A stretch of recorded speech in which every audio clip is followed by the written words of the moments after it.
The RotoGrinders Daily Fantasy Football Podcast is presented to you by Yahoo Sports Daily Fantasy. You got to check them out week one. They are running a $1 million prize pool that is rake-free. No management costs whatsoever.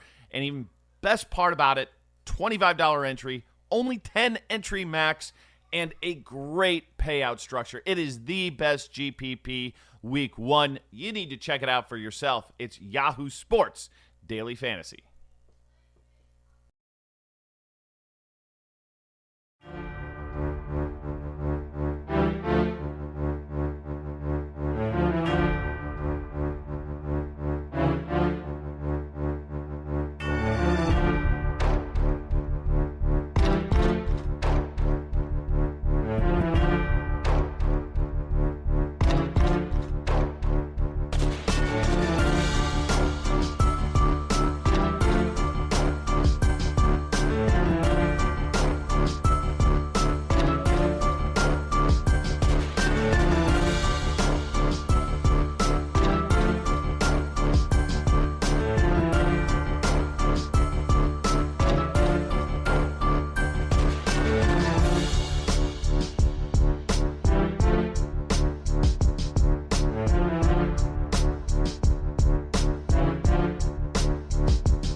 What is going on, everybody? I got some good news for you. It's Wednesday, it's September, and that means it is time for the first DFS Pick 6 of the season. It's the Roto World DFS Pick 6 presented by RotoGrinders. And guys, the faces may be different, but the advice, the fun, and the good times are here to stay. I'm Eric Crane, and I'm joined by, first off, Nick. Nick, I haven't seen you since the AAF days, man. How we doing? Dude, that feels like ages ago, man, for real. I haven't seen you since the Blues won the Cup either, man. How about that? How about us? Wait, hold on. Okay, here, we'll just switch hats. No big deal. That's all right. Right there. We'll go that Gloria beer. That Gloria beer. I love it. I love the Gloria beer. How you been? Good, man. I'm excited for NFL season, brother. I'm glad to be back. Yeah, for sure. And also joining us, making his debut on the old RotoGrinders, John Dago. What's up, John? How we doing? You came out of the gates extremely too hot. That was so much excitement from your voice. I got scared for a second, actually. A lot of caffeine today, man. Lots of oranges. You're hiding the oranges behind you. Be honest with the people. This bag was full when the started. Be honest when you eat a whole bag of oranges with everybody. Honestly, I've eaten a whole bag of oranges like in the last 2 hours. So my sugar level's probably scary. Here. I got some pib that I'm drinking. I got some water. I'm done with the meal. Yeah, man. What's up, diabetes? Yeah, well, you know what are you gonna do? Fat guy's gonna fat guy. Yeah, John, how you been, man? How you enjoying your summer? Everything's been going really well. I have moved recently to Stanford, as everyone knows. So that's why my office is not set up whatsoever. You just have a blank wall behind me, as sexy as that is. So hopefully next week we have actual equipment, like a microphone and HD camera. This week we're just flying blind. Hey, that's how it has to go sometimes. Apparently there's some issues with my video. We will blame Dean.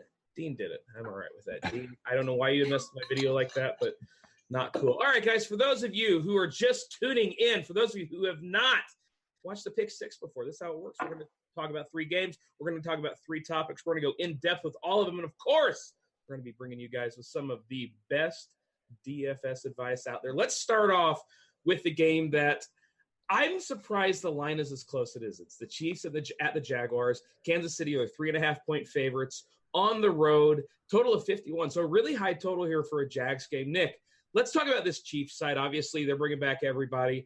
What do we think about Kansas City in this game? Man, I mean, everything's pointing towards Travis Kelce in this spot for me. I mean, Tyreek Hill is going to go up against Jalen Ramsey. Jaguars defensive coordinator Todd Walsh has already said a couple of weeks ago that Ramsey's going to shadow Hill. Last year in this matchup, we saw the Jaguars bracket him a little bit, have a guy over the top, Ramsey in tow, following him around. So I'm looking towards Kelce in the middle of the field, especially after losing Telvin Smith in the middle of that defense, and then they're working in a couple new safeties. That's the cash game play right there. If you're looking at tournaments, I'm looking at Sammy Watkins on the opposite side. He's probably going to see a ton of single coverage from AJ Bouye, but he had 76 catches and 78 yards last year in this matchup. So I mean, this is going to be a game where we're going to see a lot of plays. So those are the 2 guys I'm looking at for cash. Kelce, tournaments, Watkins. Yeah, and it's a little bit weird just coming out of the gate and saying, okay, the one guy we're not interested in is Tyreek Hill, who might be the most explosive player in all of football. But, John, I saw you nodding your head. Are you kind of in agreement that Tyreek Hill, this isn't really a spot where you're focusing on him? It's funny because there is game stacks hidden here, and Tyreek Hill, despite being shadowed by Jalen Ramsey, is a guy who can easily return value. We've seen it time and time again. It takes literally 1 catch. So if you're game stacking, especially in tournaments, it actually makes sense to go to Tyreek Hill, especially if his ownership's going to be reduced, since he'll have to make a big play off what we assume will be less volume. And I'm absolutely not saying not to play Tyreek Hill by any means at all. You're saying not play him in cash. I totally agree with you, yes. And you're going to get him at super low ownership. You know that. It's probably going to be the lowest ownership of the season for Tyreek Hill that we're going to see this week. So yeah, we see it all the time with wide receivers too, especially explosive ones. Like when they're chalky, you kind of want to fade them, and when they're popular, when they're chalky, yeah, you want to fade them. When they're not chalky, that's when you kind of want to play them, especially with guys like this.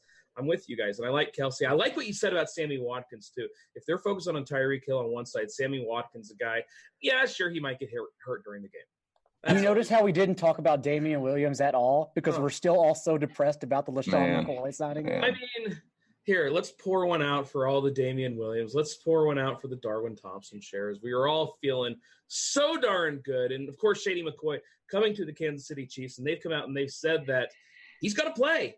So, John, what do you make of this cluster you-know-what of a running back situation? It is unfortunate, but I don't want to be stubborn about it as well. Like, he's going to split first-team reps with Damian Williams. And like I said, it's truly unfortunate. But especially out of the gates, we saw LaShawn McCoy play, and we saw LaShawn McCoy basically be terrible. But Andy Reid, that's the shoes we're trying to fill right now logically, and he did not see that LaShawn McCoy. As far as he knows, LaShawn McCoy is still a terrific back. So now we basically have to be invested in LaShawn McCoy, all because he's married to a terrific offense. So he's going to play, and he's absolutely going to steal what I would assume in week 1, about 40% of Damian Williams' reps, honestly. Yeah, I mean, I look at a guy here with LaShawn McCoy, and I'm just like, look, they're not – LaShawn McCoy and Andy Reid are close, right? They've been together forever. there's no way that Andy Reid was going to bring LaShawn McCoy in to let him run on the bench. Whether we think he's still good or not is almost irrelevant because, Nick, this is a guy who's going to get action on a team that's going to put up a ton of points. Yeah, and he's getting a huge upgrade for offensive line. He was running into brick walls last year behind that Buffalo unit. I mean, they upgraded a bunch of their spots. I don't know if it was true upgrades, but they tried to upgrade. This is a true upgrade going from Buffalo to Kansas City, and he's not going to see these stacked boxes that he was seeing last year. So he's going to have a lot more space to work. Get him some swing passes like they were doing with Damian Williams at the end of last year. I mean, I went on a rant on Twitter after this signing because it hurt so bad, the Darwin Thompson thing. It hurt, but I'm coming around on McCoy in season long for sure. Obviously we can't play him in DFS this week. Yeah. Wait, you say we can't play him in DFS this week? I don't think I would play him in DFS this week. I think you honestly can play him in DFS. You think so? I do. I mean, I have to see how this backfield shakes out before I'm even. I'd throw a tournament dart here or there, but it's not going to be anything. No, if you're running 100 lineups or whatever, 30 lineups, whatever. If you're playing a ton of lineups, you can throw a dart here at McCoy, but I'm not actively looking to play him. Yeah, and on the other side, we have a running back who has also been really frustrating. Obviously, we're all pissed off at McCoy and Damian Williams right now. But on the other side, we've got Leonard Fournette. And, John, this is the year. He's going to stay healthy this year, didn't you know? He's going to catch passes this year. This is the year of Leonard Fournette. I'm not sure if you heard this or not. What's funny is that you are mocking the people that said that, but I am actually one of the people. I know.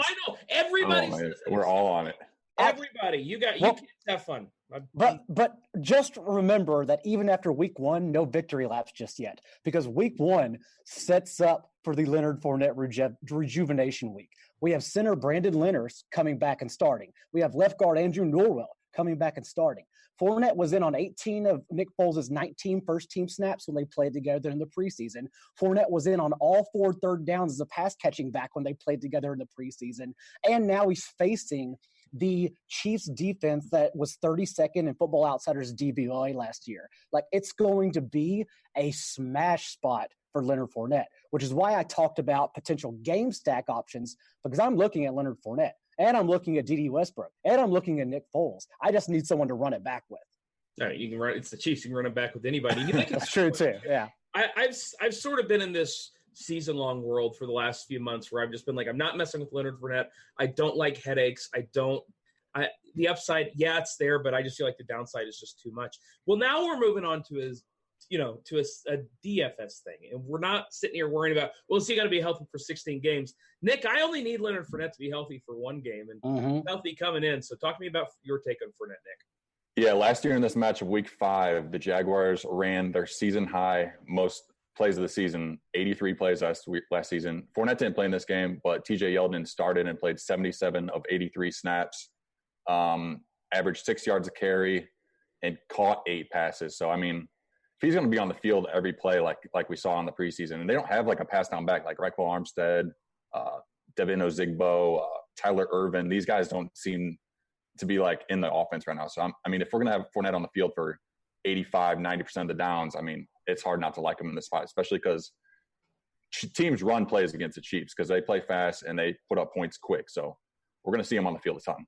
That's just it. The Chiefs offense allowed the second most opposing plays last year to opposing offenses. And final cuts weekend actually helped Fournette. Like, we're not worried about the 5 career carries between the backups behind him now, especially with Alfred Blue off the going to IR. Like, this is Fournette's team, at least for while he's healthy. So that's why this is such a great spot for him. All right, you've sold me. I will. I'm sorry. Fournette and we. Yeah, I know. It's just I know how this goes, and it doesn't. I do too. Don't worry. All right, let's move on to the Rams and the Panthers. One of the higher totals on the slate. The Rams 2-point favorites on the road over the Panthers, 49.5-point total. And from the Rams, Nick, I'm going to start with you. Todd Gurley, obviously, everybody who played him during the playoff run last year just got boned. Like, the dude was just never healthy. Now they go out and they draft Darrell Henderson in the 3rd round. I don't know what to do Gurley, and it's kind of the same thing where season long I'm worried about him from daily standpoint. Can I expect 20 touches? I don't know if I can. What do you think about Gurley here, Nick? Yeah, I mean, I'm right there with you. I'm like, I really just don't know. But on FanDuel, I'm looking at right now, like, you're getting a huge discount from his last season. He was always up there in the 9,000 range. He's down to 7,600 in this road spot against Carolina. I don't think I'm actively looking to play him because there's so many good running backs around him, like Nick Chubb, Dalvin Cook, Leonard Fournette. Those 3 are right in a row, right below him. Go up above him, Christian McCaffrey, Saquon Barkley. I mean, Gurley's not going to be owned. So if you're playing a ton of tournament teams, this is the week to throw Gurley in. I mean, you're going to get him at super low ownership, but like you said, like we don't know what's going to happen. I mean, in season log, I was looking to get him because I was kind of like having the feel like, man, the Rams might be holding them back to just unleash them in week one, but I really just don't know. I really don't know. We'll throw it to Daigle here to talk about his boy here, Darrell Henderson. I'm sure he's got a hot take here. Honestly, Final Cuts did help because now they only have 3 backs on their roster. But I don't know if this is the week, especially given that the looming concern here is the interior of the Rams line, because quietly that left guard, center, right guard spot have only made a total of 18 starts over the past half decade. So like their line got so much weaker over the offseason. So now I'm concerned, especially given that although Jared Goff has better splits with Cooper Kupp on the field, we're talking how healthy is Cooper Kupp going to be coming off of an ACL tear. So it's just so many question marks on this offense, despite them last year being like one of the most explosive in the league. So I genuinely don't know where to go, and that's why I kind of shy away from it. I honestly like the Panthers defense as a contrarian. Like it's a contrarian play in this spot. Like no one's going to be playing the Panthers defense, I don't think. But like Daigle mentioned, this offensive line, Joe Notaboom, left guard, center Brian Allen, right guard Austin Blythe. These guys are just completely unproven. Blythe was one of the worst pass blocking guards in football last year.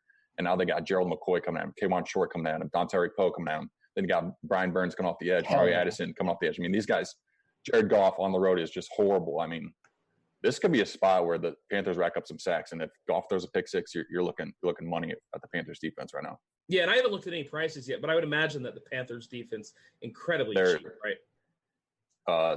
It's the minimum on FanDuel, I believe, $3,500. Yeah. Like you said, incredibly cheap. Yeah, that is as incredibly cheap as it gets. Now, you mentioned the Rams and, Jared Goff terrible on the road. Nick, what are you looking at with these wide receivers? Because I'm just having trouble getting excited about these Rams from a standpoint in this game. I think if I'm looking at anyone, I'm looking at Kupp. He's the cheapest on FanDuel as well. He was on pace to score like 12 or 15 touchdowns last year. I can't remember what it was, but he was easily the most targeted Ram in the red zone last year. He was Goff's safety blanket. Anytime they were in scoring area, it was either him or Gurley doing the damage. So if I'm looking anywhere, it's Kupp, especially if, like we said, if I was talking about, if the pressure is going to get to Goff a little bit, like Kupp is a safety blanket over the middle, so you could get some dump offs and extension of the run game. So I'm looking at Kupp. If I would look to any, and I'm not really right now, let's be honest, but if I did, I would actually probably go to Robert Woods moving back to the outside, because once he took over for injured Cooper Kupp last year, he ran shallow A-dot routes, which limited his ceiling. Like his floor was safe, but his ceiling was limited. He now moves back to the outside where he's more explosive, despite having a tough corner matchup on the sidelines. All right. Now, on the Panthers side, obviously, everybody's darling this offseason was DJ Moore. Then Curtis Samuel became a darling. Christian McCaffrey is either the first or second pick in every draft we do. In this game against the Rams, though, John, is there anything that stands out for you as far as guys that we want to target? Honestly, it's weird because this slate in general, the main slate I'm talking about, doesn't lend itself to some of the higher priced wide receivers we're used to paying up for. And thus, if we're targeting mid to low range wide receivers, it kind of allows salary for these higher priced running backs. And there is no more reliable option at that top spot, especially in this game, than Christian McCaffrey. Whether Cam Newton's injured or not, and I don't think he is, he was cleared from the injury report entirely today. Christian McCaffrey's safe both in the running game and in the passing game. They kept Reggie you pronounce it Bonifant, right, Nick? I don't know why I'm asking that's how I pronounce it. Okay, well, let's just go with it. Reggie Bonifant, who I know is a dynasty guy, like dynasty players love him, but also it's still so early. And like Jordan Scarlett, I know they wanted to limit McCaffrey's reps, and maybe they do. Maybe they're being honest, but I doubt it. I'm not going to worry about that. Yeah, I'm not buying it either. Like, this is the workhorse. Like, it's, there are a few guys every single week that you can play. Matchup doesn't matter. And he's one of them. So, John, Nick, what are you thinking about McCaffrey this week, or even his other Panthers pieces? Yeah, I mean, when I was building my cash lineups at the start of the week, McCaffrey jumped on the page. I threw him in the lineup, jammed him in there, and I was easy to fit dudes I like around him. So he's my number one running back this week. I like this spot, especially with the Rams up the middle, man. They cut Ole, letting and Ndamukong Suh walk as a free agent, and then they cut John Franklin Myers over the weekend, and they're running out Sebastian Joseph Day, I think his name is, at nose tackle or something like that. I mean, yeah, I mean, you made that name up. Yeah, that's definitely Madden creative player. But anyway, their other inside linebacker, they released Mark Barron in the offseason, and they lost Micah Kaiser, who was going to replace him, to a torn pec. So I don't even know who they're running out there at inside linebacker this week. I think it's Bryce Hager, who's been a career special teamer. So I expect McCaffrey to find plenty of space in the middle of this defense. The Panthers' offensive line is one of the best in the league, I think. So, I mean, I think he could have a huge game. McCaffrey's my number one running back this week. Cash play all the way. So as far as the passing game goes, of course, Cam, there's been issues with his shoulders. Everybody not sure, is he healthy? Is he not healthy? Accounts are telling us that he's healthy right now. I'll believe it when I see it. But what about these pass catchers in DJ Moore and Curtis Samuel? I'm not messing with Greg Olsen. You guys forget about – we're not talking about Greg Olsen. Any time a player's older than me, I'm just not interested. But, John, what do you think about these wideouts? So the big thing here is you have not seen the DraftKings salaries yet, have you? No. Do you have it in front of you by any chance? Because I would. Okay, I'm not going to make you work. I'm sorry. I didn't mean to give you an air in live, but I will say that there's no reason that, especially on DraftKings, there's such a price difference between DJ Moore and Curtis Samuel. It's nearly a $1,500 difference. Okay. And Curtis Samuel is actually safer with those lower ADOT shallow passes, especially if you do actually think Cam Newton's going to be limited by a shoulder injury that's lingering. So I do like DJ Moore quite a bit, very explosive, but the difference in general, it actually lends me to go Curtis Samuel over DJ Moore, which perhaps makes more contrarian, like an intelligent contrarian. Yeah. I mean, I think both these guys are fine. I kind of like the under in this game, Nick, the more I look at it and more I pay attention. What do you think about these wideouts, Nick? Yeah, I mean, on FanDuel, they're pretty much the exact same price, $6,200 for DJ Moore, $5,900 for Curtis Samuel. Both, I would say, bargains in the spot, especially if we think, the Panthers are going to be up in pace against the Rams. The Rams are one of the fastest paced teams in the league, but they did face the fourth fewest plays last year. So I don't know how to interpret that. But if we think this game's going to go under, I don't know if I'm going to be looking too much at these receivers, but maybe only on the 1 p.m. slate. I've only been looking at these guys. On main slate, I haven't been drawn to these guys because I'm seeing guys in that same range that I like more. So, I'm probably not going to be on these guys, to be honest.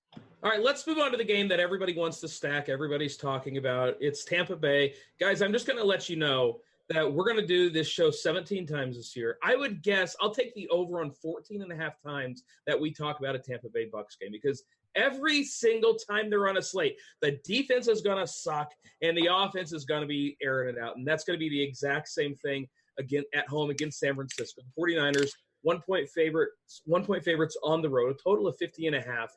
Let's talk about this San Francisco situation, John, because obviously Jerick McKinnon, he is out for, the 20th consecutive year, leaving Matt Breida and Tevin Coleman and I think they're going to split carries.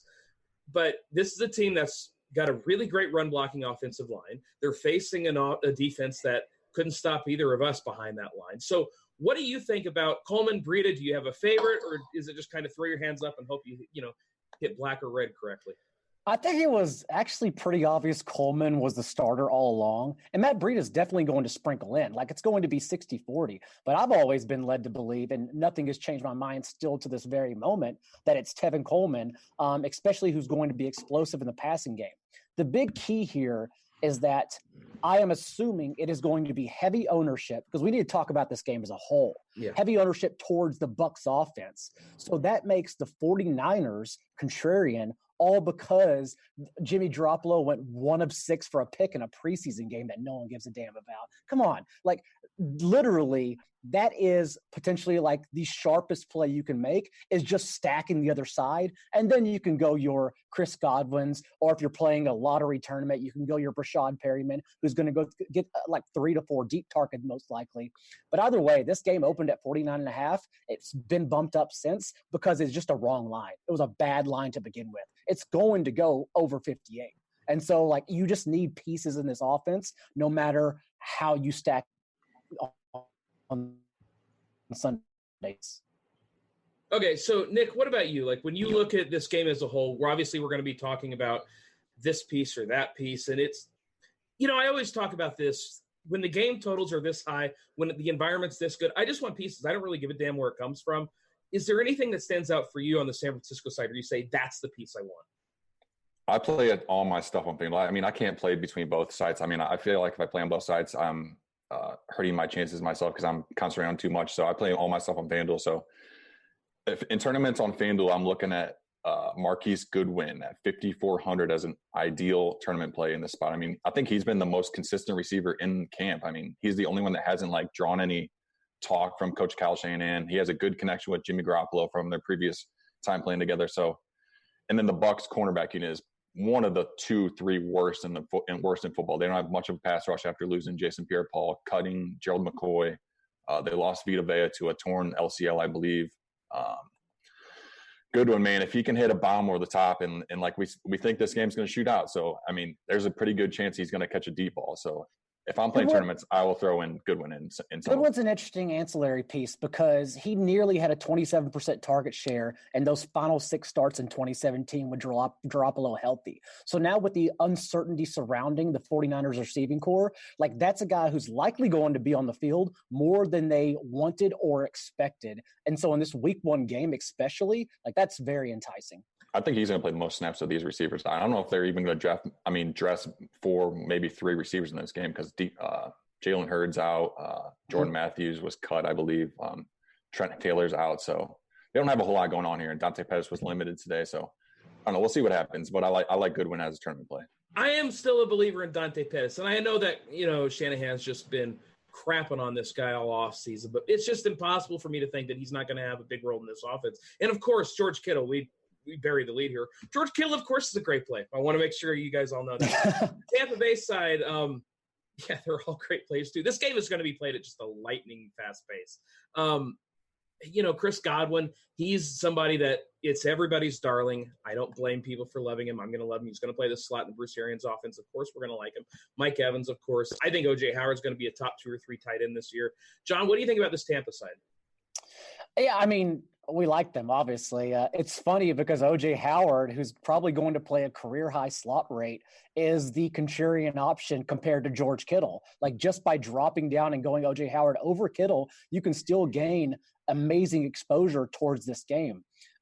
What's funny, though, is given the turnover-prone quarterback in Jameis Winston under center, and given the amount of plays we are destined to see in this game, I think the sneakiest play in this entire game is actually just doing opposite and playing the 49ers defense because there's a reason why. And I know it's terrible. Hear me out here.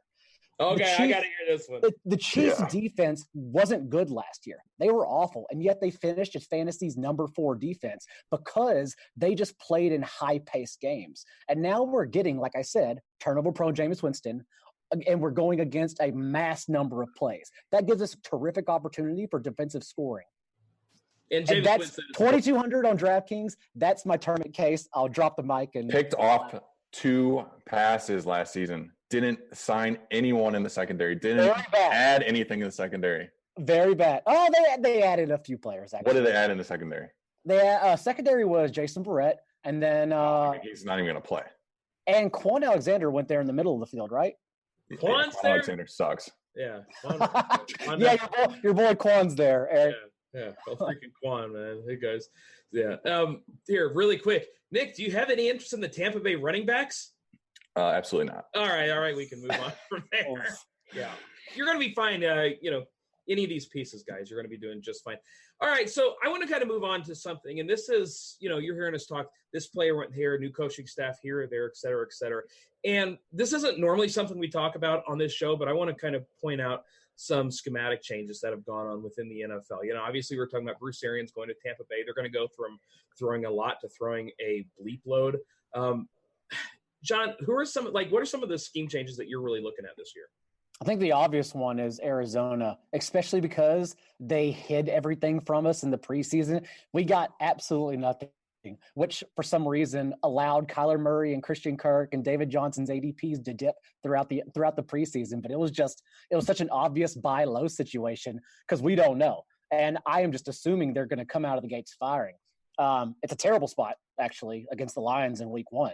But beyond that, Like they're going to play a ton of shotgun. They're going to lead the league in 4 personnel, or in 10 personnel, 4 wide receivers, most likely, which also puts David Johnson in the slot because they cut their most athletic tight end, Ricky Seals-Jones.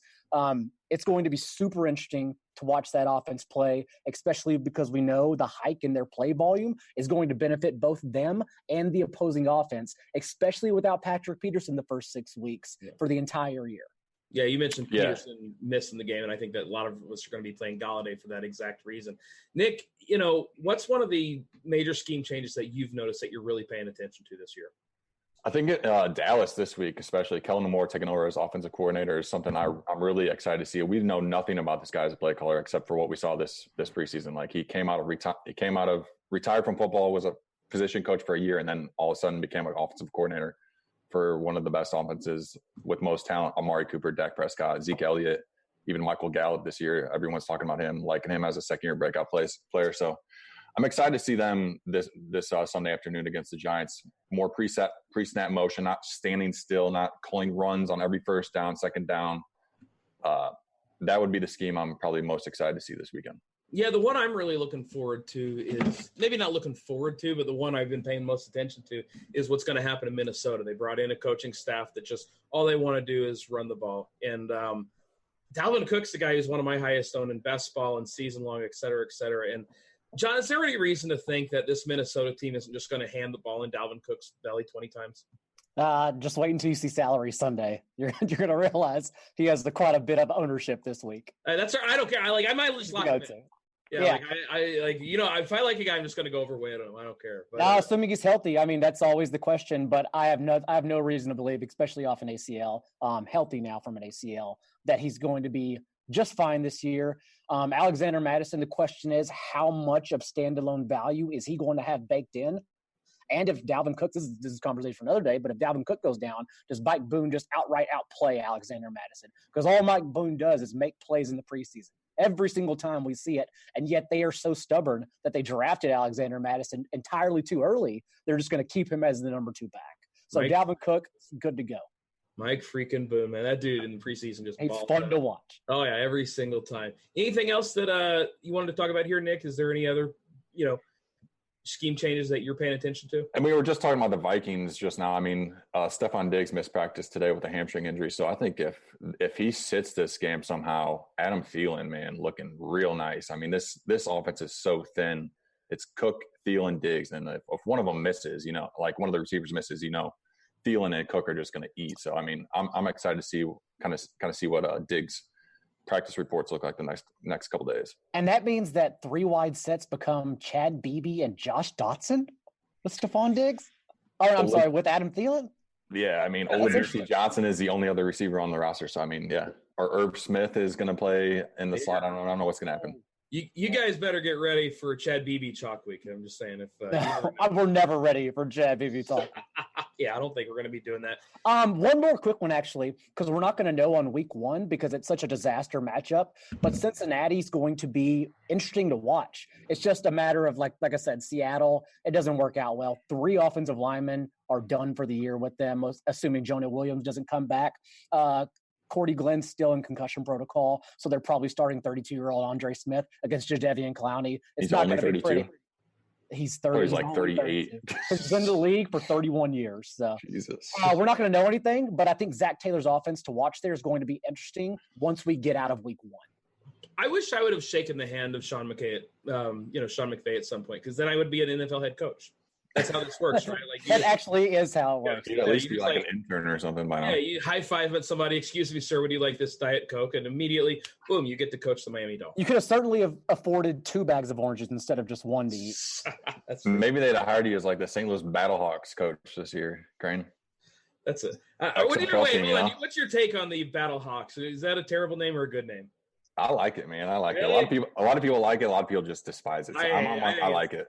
I think it's dumb, but I'm just an angry old man at this point. So that's just how it goes sometimes. All right, I want to talk about the NFL, the drama going on in the NFL. Obviously, last night, Ezekiel Elliott, he's coming back. He signed the richest running back contract in the history of the league. And I really enjoyed Bale's tweet earlier where he said that they are now, the line has skyrocketed with the news of Ezekiel Elliott coming back. The Cowboys were minus 7, minus 105. Now they were minus 7, 110. Zeke matters, let me tell you. But yeah, we got to talk about it from a daily fantasy standpoint. And Nick, when I look at, kind of reading the tea leaves, they've said that he's only going to see 20 to 25 snaps. I understand it's a home matchup against the Giants, and I understand that typically we would all want to play this guy in this spot. I can't go anywhere near Zeke this week, though, John. Yeah, I mean, I don't believe that report at all. I think once you see a guy get in the game, and then the coach is like, all right, this guy's in game shape. He looks good. I think start feeding him. He's getting in the groove. I mean, I don't see that report was like Jameez Alawale, their fullback's going to play like third downs or something like that. That's not going to happen. That's not going to happen. Tony Pollard might mix in more than he normally would, but I expect Zeke to be around 60% of the snaps rather than 90 like he normally is. So, I mean, I expect him to see a decent dose, especially if the Cowboys getting a good lead here. He could approach 20 touches in this spot, I think. I actually think I'm confused because I think he does get over 20 carries in this game. I don't believe the 20 to 25 snaps. But having said that, Zeke was never used in the passing game prior to last year. They refused to do it. And so it's more like an anomaly as opposed to something that we should now consider consistent. And so I think that's actually why Tony Pollard was brought in. And I think he'll be involved and steal 5 to 6 of those targets that Zeke got last year, which sort of like knocks Zeke down a peg because I believe he's the most expensive running back on DraftKings this week, whereas Tony Pollard's $4,500. So Tony Pollard to me is still valuable. Zeke, though, I'm pretty much out this week. Yeah, I'm out this week, but I think what you said about Pollard is really interesting because, look, had Zeke not come back, we were going to see a 75% Tony Pollard. And I was probably going to be overweight on it because look, at that point, you just have to play him at 4,500. Eric, I will say that's the one thing I do. Like, I stand by you every time you say it, and I absolutely love it, and I credit you every time, is that when the field is overweight, you go even further overweight. Hey, look, if I like a guy, I like a guy, man. I'm not going to let the masses dictate. But, when I look at this situation with Pollard now, you guys don't seem to believe that Zeke is only going to be getting 20 to 25 snaps. If he does, Tony Pollard at 4,500 is still a value. And the fact that he was going to be 70% and now he's going to be 5 really makes me interested in Pollard. Like, I feel like now all of a sudden, now it's an interesting tournament play, whereas before it was just kind of a play you had to make. Nick, are you still interested in Pollard this week? Come on home. I mean, on DraftKings, it kind of makes sense where you're getting a point for a catch and all that stuff. On FanDuel where I play, it's not going to happen for me on FanDuel. I have to have touchdowns on FanDuel. So, and I think if the Cowboys get near the goal line and in the red zone, it's going to be Zeke in the game. He's going to be playing these important snaps. If he's going to have the snaps out back, he's going to play the important ones. So I'm not on Pollard on FanDuel. And the lottery ticket tournaments with over 10,000 entries and whatnot, we know one of them is going to be on the winning lineup. That's the most frustrating part about all this. Unless they split carries and nobody gets there. Yeah. Then the next thing you have the Kansas City Chiefs situation. Yeah, I'm looking at this situation. I'm just like, I'm still going to play Pollard. Zeke is out for me this week. And, while we're talking about, running back drama, let's talk about this Melvin Gordon situation because I've been doing a lot of season-long stuff this year. And, John, I am just completely Homer Simpson in the bushes about Melvin Gordon, man. I want nothing to do with the guy. Yeah. At first I came in, I would say up to 2 weeks ago, I was still drafting Melvin Gordon in the 4th round, the 5th round. But now it's to the point where it really does look like he's going to hold out for at least 8 weeks, if not further. It's a disastrous situation. But having said that, Eckler is that back this week, whether it be on FanDuel or DraftKings, who is sort of hidden in that mid-range price, especially when you're looking at your McCaffreys, Dalvin Cook, Leonard Fournette, the list goes on and on. Eckler's just sitting there, and he's going to play 70% of the snaps. Like in the preseason, he did outsnap Justin Jackson 41-20, I believe, with the first-string offense. And as we've seen, Austin Eckler only needs 60% of the snaps because he's so damn efficient. So that's a hidden one I like, especially given the weakness of the Chargers' offensive line. Okay, so Austin Eckler, you mentioned him. Justin Jackson, another guy I do have a little interest in this week. Nick, what do you think about that situation in not San Diego, Los Angeles, the Los Angeles Chargers of, I don't know, wherever the hell they are now. Los Angeles Chargers of San Diego or something. Yeah, of San Diego, of Anaheim, like the Dodgers. I don't know, whatever. But what do you think about the Chargers, Nick? I actually really like Eckler on FanDuel this week. 6,400, right below Chris Carson. I mean, everyone's going to be looking at, like Daigle said, at Dalvin Cook. Nick Chubb even is in that spot. He's a touchdown home favorite at home. So he's going to get a lot of run. McCaffrey above that. So like Daigle was saying, I think Eckler's going to go overlooked a little bit here, and he's going to place. I think it's going to be 2/3 of the snaps to a third for Justin Jackson. Eckler, they trust him in the red zone, even though he had that fumble in the preseason at the goal line. They still kept going back to him. I don't think they're going to punish him for that. So touchdown favorite at home against the Colts, who, like, we think they're not going to be as good, obviously, after Andrew Luck retired. So he could get a ton of run in the second half here. It actually makes it even more interesting on FanDuel because everyone's going to look at Carson because they know that's a smash spot. And the fact he's only one spot underneath and all eyes are honed in right above him, like that's game theory. That makes you run it back with the Chargers defense against Brissett and your money, I think. Interesting. You're not just going to play Brissett? No. Naked Brissett? Yeah, naked Brissett. Why not? He is the stone minimum on FanDuel. That's too much naked for me. I assume he is okay. Well, then in that case, maybe stone minimum Jacoby. Oh, we might have to go naked Jacoby. Well, here we'll go Jacoby Ebron combination. Let's see what happens. You can play everybody at that point. What's going to happen is I'm going to walk into the ocean. That's what's going to happen.